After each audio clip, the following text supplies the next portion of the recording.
Assalomu alaykum. Mangu YouTube kanalining qadrli kuzatuvchilari. Bizni mehmonimiz bor bugun studiyamizda va bu mehmon ko'rib turganingizdek Mangu turnirining asosiy ishtirokchisi Xotanbek Boynazarov. Assalomu alaykum hammaga. Chaqirganlardan xursandmiz. Rahmat sizga ham kelganingiz uchun. Mana 3-turnirda asosiy jangida siz yana jang qilasiz. O'zi hozir tayyorgarliklar qanaqa bo'lyapti? Qayerda mashg'ulot qilyapsiz? Sparingda sizga kimlar yordam beryapti? Hozirda Jasur aka Alijonimiz dalada trenировка qilyapmiz. Trenировkalar yaxshi. Xudo xolos tayyorgarlik zo'r ketyapti. Tayyorgarlik yordam berayotgan bolalar, akalarim, Ali akam, Qodirxon akam, Mehroj aka. Shu bolalar xudo xolos yordam beryapti. Shukur akam bor, bardak. Videolarni ko'rdik, birga sparing qilayotganingizni. Ularni kuchlarini qanaqa baholaysiz? Hammasi zo'r. Ali akam yaxshi kurashchi bo'lgan. Mehroj akam ham zo'r kurashchi. Qodirxon akam ham stoykasi zo'r. Ko'p odam taniydi. Shukur akani ham ko'p odam taniydi, bardakni. Hamma bo'ylarda nokautlar bilan yutib kelyapti. Xudo xolos u akam ham bo'yi bor. Atev kamariga urishadi. Mana birinchi turnirda zo'r shov-shuv bo'ldi. Sizning jangingiz ham, umuman turnir ham zo'r bo'ldi. Mana shu turnirdan keyin nimalar o'zgardi karyerangizda? Birinchi turnir zo'r bo'ldi. O'zbekistonda anchadan beri bunaqa liga bo'lmagani sababli juda shov-shuvli bo'y bo'ldi. Bizga shans bergan Jasur aka rahmat. Biz glavniy bo'yda asosiy urishganimiz o'zim uchun juda katta plus bo'ldi.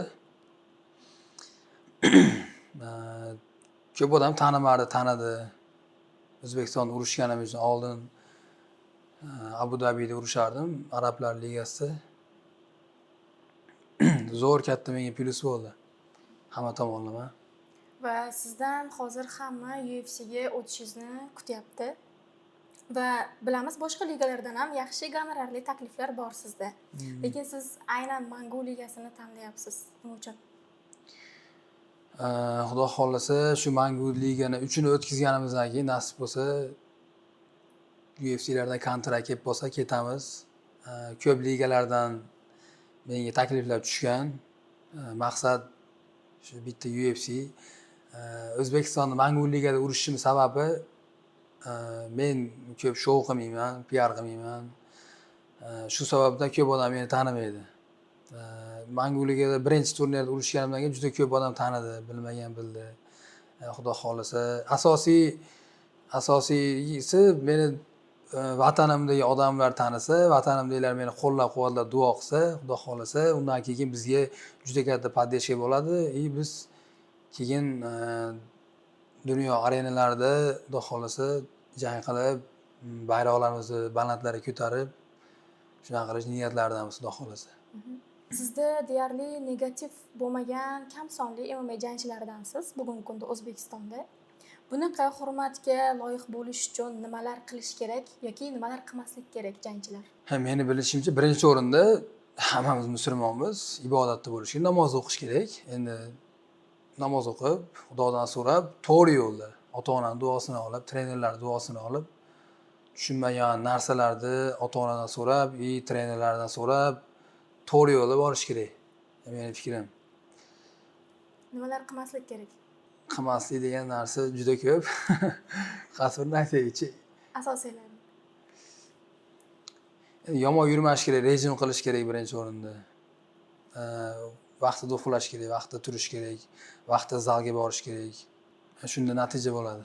Sizni yaqindan taniydigan odamlar aytishdiki, juda ham intizomli, bitta vaqtda uxlaydi, bitta vaqtda uyg'onadi. Har bitta vitaminini o'sha minutiga qo'yib ichadi deb. Intizom bilan, tartib bilan hayot kechiradi deb. Bu narsa bolaligingizdan shakllanganmi yoki siz katta bo'lib tushunib yetdingizmi muvaffaqiyatning yagona yo'li intizomligini? Menda sport kollejida o'qigan vaqtlarim bu yerda juda rejim mahkam, sport shkolida. 2 mahal trenировка, o'qish, ovqat hamma yo'q rejim bilan bo'lgan. Oldindan rejimim yaxshi bo'lgan meni. Natijam ham yaxshi bo'lgan, Xudoga shukr.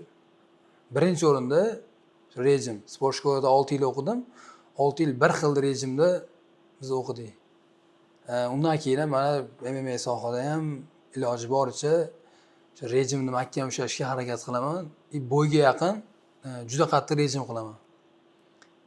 Hamma tomonlama. Kelaversa kech payt 12 da akam telefon qilib, "Key, mana o'tiramiz" deb o'zim radnoy akam chaqirsam kelaversa bormayman. Telefonlaringizni ham o'chirib qo'yasiz. Telefon o'chiq bo'ladi postoyanno. Ko'p odam telefon qildim, ko'tarmadingiz, yozdim, yozmadingiz deydi. Boshqa narsalar bilan band bo'laman. U bo'yga yaqin men o'zim ishlarim bo'ladi. Bekor vaqtimda kitob o'qiyman. Qolgan vaqtda dam, tromfka, uy, hamma narsa o'z vaqtida. Telefonga misol bir kunda ozroq vaqt telefonga qaraladi. Qolgan vaqt rejimda. Ko'p kuchli jangchilar fizik jihatdan, jismoniy jihatdan mashg'ulotlarga e'tibor berishadi-da, ruhiy holati izdan chiqib qoladi. Mana shu ruhiy holatni boshqarib turish uchun nimalar qilish kerak jangdan oldin? Birinchi o'rinda odam ruhiy tayyor bo'lishi kerak. Keyin jismoniy mehnat bo'ladi. Zo'r mehnat bo'lgandan keyin o'sha odam o'ziga o'zi o'yrin bo'ladi. Men o'sha tayyorman, yutaman. Shuncha mehnat qildim, men yutmasam bo'lmaydi. Meni shuncha odam qarab turibdi, ota-onam.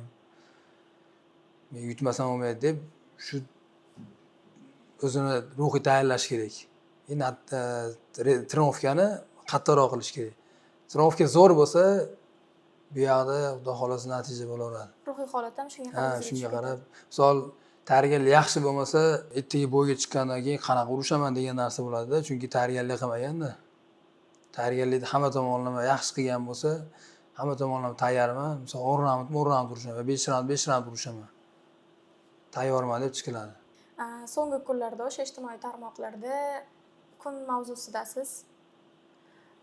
Qirg'izistonlik hamkasbingiz jiddiy so'zlar bilan siz tarafga sizni obro'yingizga tosh otdi va siz unga juda sokinlik bilan javob berdingiz-da. Boshqa masalan jangchilar bo'lsa yoki boshqa inson bo'lsa, bu narsa g'ashiga tegadi ko'pchilikni. Bunaqa sokin bo'lib javob berish uchun ham qanaqa nima deydi, bir formulasi bormi? Bunaqa o'zini spokойно tutishni, hurmatni saqlab qolishni. Aytadi-yu, mevali daraxtga tosh otilaveradi deydi. Menga qiziq emas odamlar gapi. Bu ham misol menga qiziq emas. Oldin bo'yimiz bo'lish kerak bo'lgan edi. Bo'lmagan, qolib ketgan. Men maqsadim bor. Oldin ham aytganman. Shu UFC kamarlarni olib kelish. Meni o'zi asli O'rta Osiyo bayaslar bilan urishim ham niyatim yo'q. Chunki qo'shni davlatlar naborot bir-biri bilan yaxshi bo'lish kerak. Men maqsadim Yevropani bayaslar bilan urishib, shu UFC'larga kirib yoki misol PFLga kirib, shunaqa ligalarda chempioni bo'lish. O'zimiz O'rta Osiyo bo'lib turib, bitta joyda bo'lib turib, bir-birini ko'tini kavlab, bir-biriga noto'g'ri vizib qilib, bu narsalar yaxshi narsa emas. O'zini o'zi hurmatini to'kadi xolos. Edil gapirgan bo'lsa, kimdir yaxshi, zo'r gapirding deydi, lekin kimdir bu vashi o'nniyo bayas ekan. Bu yaxshi bayas deb o'ylasak, bu bola manaqa gaplar gapirib chiqyapti, bu bola o'zini o'zi hurmatini to'kyapti degan gaplar bo'ladi. Misol lishna menga qiziq emas. Nima deyishdan qat'iy nazar. U bo'ladimi, undan boshqasi bo'ladimi? Men o'zim yo'lim bor. Misol urushgisi keladigan bo'lsa, men bilan meni o'zimga yozsin lichkamga, sen bilan urushmoqchiman deb aytsa, misol muammo yo'q. Besini 77 qiladi, meni besim 77 kilo urushaman. Sana belgilanadi, bitta sana bo'ladi. Hech qachon qaytmaymiz urushdan. Shu paytgacha qaytib kelmaganmiz. Men oldin qirg'izistonlik bayaslar bilan urushganman. Altinbek Arikbayev, Bekmirzo Do'smatov. Kerak bo'lsa, u vaqtda Edildan ko'ra bular kuchli bo'lgan. Bekmirzo, Altinbek Arikbayev kuchli bo'lgan. Men shularni yutganimdan keyin Marat aka bilan, menejer bilan biz yaxshi bo'lganmiz, aka-uka bo'lib, birimizni yaxshi hurmat qilib, keyin u aka aytgan, "Uka, xudo xolasa seni ko'taramiz. UFC'larga olib kiramiz, xudo xolasa qo'ldan kelgancha biz ham yordam qilamiz. Lekin seni qirg'izistonlik bayaslar bilan urishtirmayman. Kerak emas" deganda men ham aytganman, "Aka, meni ham niyatim yo'q. qirg'izistonlik boyasam urushish, не только qirg'izistonlik, Tojikiston, Qirg'iziston, Qozog'iston kelyapsa urush niyatim yo'q. Bizga shu Yevropadan olib kelinglar boyaslarni, ashaqalardan iloji boricha urishsak, bizga minus bo'lmaydi. Shunaqa deb ashbat aytilgan. Uni maqsadi nima deb o'ylaysiz hozir mana shu viziflarda? Bu narsani odamlar yasni bilyapti. Mahmud Murodov bilan meni bir kunda uraman deyapti. Bu narsa jinniga ham ayonda urolmashi. Jinni bunday qilsa ikkita odamni bir kunda urolmasligini biz go'shmasmiz unga. Men bitta liganing chempioniman. UI Warriors dunyo bo'yicha 7-o'rinda turadigan liganing chempioniman. Chempion bo'lganman, zashita ham qilganman kamarni. Bu ESE'da urushayotgandir. ESE'da urushayotgan bola. Men liganing chempioniman. Bilmayman, menga qiziq emas, lekin noto'g'ri gapirayotganimni ko'p odam biladi. Chunki ikkita odam bir kunda urib qo'yish ikkita yaxshi boyes deb o'ylayman. Bittasi UFC jangchisi sobiq. Bittasi sobiq UFC jangchisi, bittasi liganing chempioni. Mabodo bu jang bo'ladigan bo'lib qolsa-da, endi Edil bilan bo'lishi mumkin, to'g'rimi? Balki Yaxshi taklif tushsa birorta ligadan, Mangoni o'zida bo'lar. Balki agar o'zi gapida tursa, urishaman desa, vesini to'g'rilasa. Lekin ko'pchilik aytadiki, u ximiya qiladi deb. Oddiy jangchi bilan ximiya qiladigan jangchining o'rtasida baribir farq bo'ladi. O'zingiz ishonasizmi yuta olishingizga? Yutaman demayman. Men mehnat qilaman. Bu ringga chiqib urushish, bunda hamma yutaman deb chiqadi, lekin Alloh berganini olamiz. Hamma Alloh berganini oladi. Bu bitta mush xalq berib kerak o'zi. Yutaman deb katta gapirishdi, men shu vaqtgacha yutaman deb katta gapirmaganman. Mehnat qilaman, bor vitaminizatsiyani qilaman, rejimni qilaman, bo'yga chiqib urishaman. Natija Allohdan. Edilni mag'lub qilgan Abubakir Vagayev bilan ham sparinglar qilgansiz siz. Shu haqida gapirib bering, uni jismoniy holati qanaqa bo'lgan, sparinglar tengma-teng bo'lganmi? Birga anaqada qilganmiz. Dubayda tronfi qilganmiz. Undan keyin Kislovodskiy bilan tronfi qildik. Juda yaxshiman, yaqinman Abubakir Vagayev bilan. Mendan haligi 100% ustunlik tomoni yo'q. Hamma tomonlama bir xil. Misol kurashda bitta u yikitsa, bitta men yikitaman. Sparingda misol bitta ursa, bitta men uraman. Haligi kamchilik bo'lmagan. O'zi ham meni zo'r hurmat qiladi, men ham zo'r hurmat qilaman. Gaplashib ham turamiz. Sizni o'sha ko'pchilik Hamzat Chimayev orqali ham tanigan endi chiqib kelayotgan paytingizda. Va uni so'nggi jangida adashmasam, u bilan sparing partnyor sifatida ishlashingiz kerak bo'lgandi Amerikada. Ishlashimiz kerak bo'lgan, o'zi chaqirdi, kel dedi. Menda vizam bo'lmadi, Amerikaga bora olmadik. Tayyorgarlik u yerda qanaqa bo'ldi, unisini bilmadim. Lekin bundan oldingi bo'yda birga tayyorgarlik qilganmiz, Kislovodskiyda zo'r qilganmiz. Men bo'lganman, Abubakir Vagayev bo'lgan, yana oldida juda yaxshi bolalar bor, shular bo'lgan. Tayyorgarlik hamma tomonlama yaxshi bo'lgan. Fizika tomonlama ham, baribir sparing hamma yo'q, zo'r bo'lgan. Bo'yda ham oson o'tdi. Bunisida qanaqa bo'ldi bilmayman. Balki oshcha nagruzka berib yuborganidan oshcha nagruzka olib kelsa, yurak ko'tara olmay qoladi-yu. Balki shunaqa bo'lgan. Balki vesga qiylangan, vesni ko'p qaytargan. Menimcha 20 kilodan oshiqroq ves qaytargan. Bu ves qaytarganda ancha quvvat ketadi, balki shundan tiklanish qiyin bo'lgan bo'lishi mumkin. Hamzat Chimayevning shu so'nggi jangi isbotladiki, hamma yutqazishi mumkin. Hamma yutqazishi mumkin. Bu sport bu.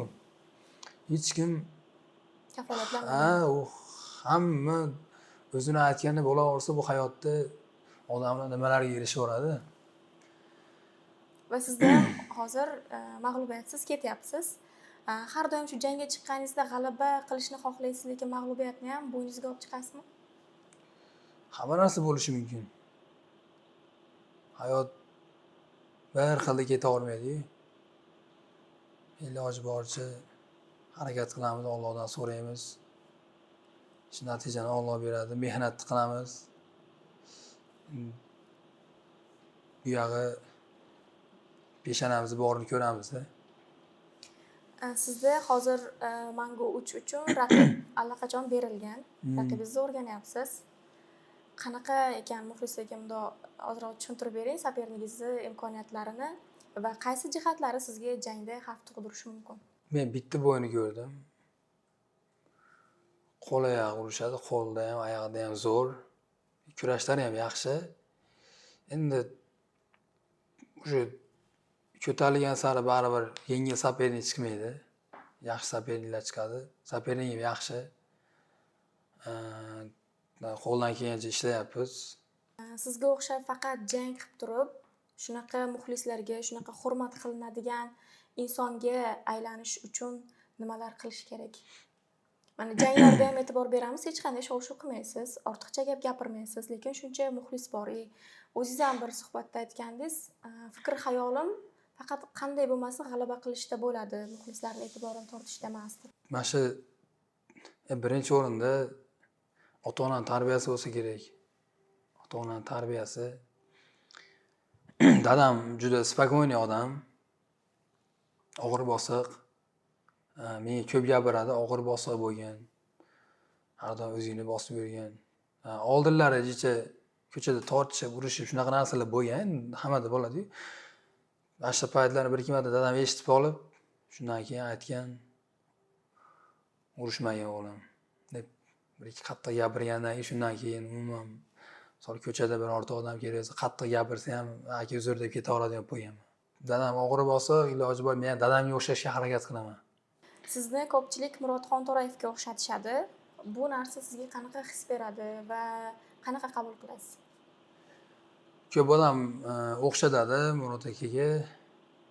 Men to'g'risi xursand bo'laman, chunki u odam sportda ham, xalq orasida ham, xalq orasida hurmati zo'r bo'lgan, sportda natijasi yaxshi bo'lgan. Hamma tomonlama bizga ko'rish nasib qilmagan. Trenerim oshnasi bo'ladi, Nurullo akami. Nurullo akam, Oybek akalarim oshnasi bo'lgan. Shulardan so'rayman, aka qanaqa odam bo'lgan deb qiziqib. Aytishadi, rosa maqtaydi. Murod aka hozir ham bo'lganida MMAga yana ham e'tibor yaxshi bo'lar deb o'ylayman. Xotinbek, bizda ham muxlislarda ham savollar ko'p, lekin mashg'ulotga borishingiz kerak. Sizni ko'p vaqtingizni olmaymiz. Rahmat shunaqa tig'iz paytda kelganingiz uchun. Tayyorgarlikda omad tilaymiz. Jangda ham yuzingiz yorug' bo'lsin. Sizlarga ham rahmat chaqirganlar uchun. 6-iyun Samarqandda Xudo xolasa kutib qolamiz. Hamma aka-ukalarni qo'llab-quvvatlab turinglar. Kommentariyada hamyurtimizni qo'llab-quvvatlanglar. Rahmat hammaga.